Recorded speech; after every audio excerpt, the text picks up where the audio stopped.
Data from the Ohio Department of Education and Workforce shows more families are getting financial help to send their children to private schools through the state's Ed Choice voucher program. Now, it allows families to use public funding in the form of refunds and rebates to pay for partial or full tuition for private school.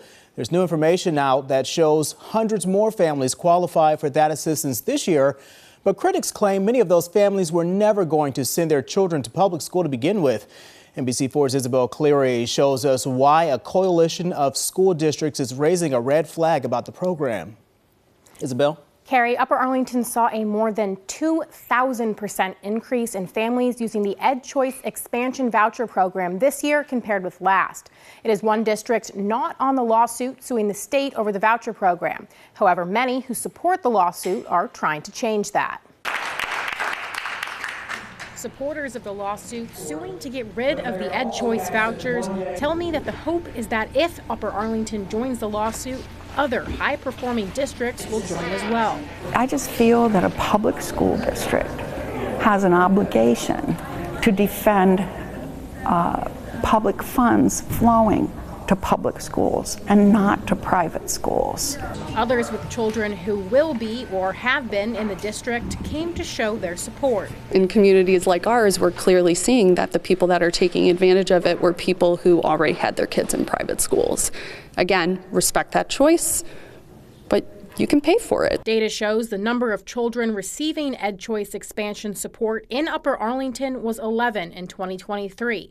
It went up to 301 this year. Columbus City Schools, a district on the lawsuit, went from 903 to 1,825. What that means to me is that resources are being taken away from public school kids, and those are public tax dollars. I'm not surprised because I think there's some things going on in our public schools that some parents aren't comfortable with. Holtz is a parent to former UA kids. She supports the voucher program. I really don't think that Upper Arlington School Board should join the lawsuit. I don't think that our tax dollars should go to pay for a lawsuit that hurts children who are in failing schools.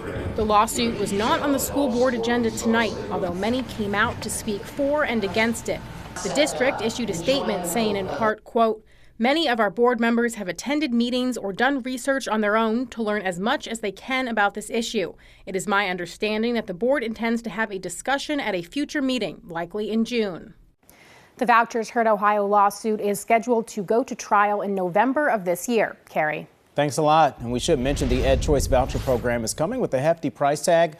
Earlier this year, the Department of Education and Workforce said the state expects to spend nearly $400 million in vouchers through June. Leaders anticipate that number to jump to $440 million next year.